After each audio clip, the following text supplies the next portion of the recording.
Welcome once again, my friends, and thank you for stopping by to listen to an old storyteller. Today we have an American tale, and the title of this story is How the Raindrops and Sunbeams Helped. One morning Mother Nature looked about her and said, "My children have had such a nice long rest, and it will do them good, for they have a busy summer before them. It is time to go to work now. And as some of the babies just won't wake up until they have to, I must send for my helpers at once." The long days carried her messages, which in our language would have read something like this: "My dear helpers, Sunbeams and Raindrops, you are needed down here on earth. It is time to dress my plant children and give them work to do. The birds must be called back from the south, and the cocoons must be opened so that my butterflies can come out. I shall have to make good soil and get my clover beds ready for the honeymakers. Come at once, as some have been sleeping too long already. Whisper to the trees as you pass that it is time they were budding. Be gentle with all, for they are my children, and I love them. Goodbye from your Mother Nature." This she directed to the Sunbeams at Blue Sky Park and the Raindrops at Cloudland.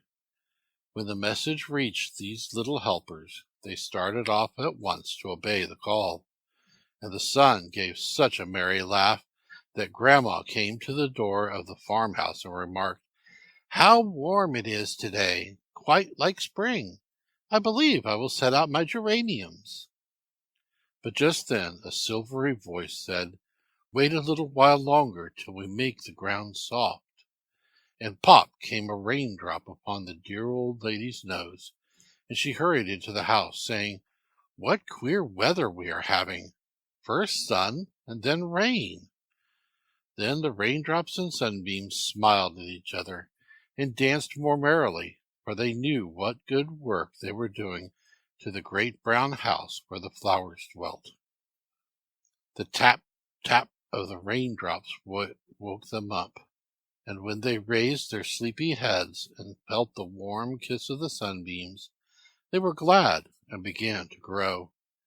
Soft breezes called to the leaves to come out, and soon the brown coats which the trees had worn all winter were replaced by new green dresses.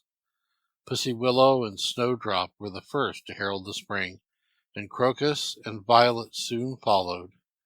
Out in the woods blossomed tiny pink and white mayflowers. Little seeds burst off their jackets and sent up green plumes. Then Mother Nature called her helpers again and told them to search for the lilies and dress them in white robes for Easter.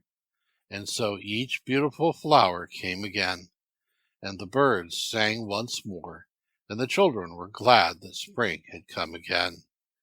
The little helpers had done their work well and were happy, and everyone thanked God for the spring.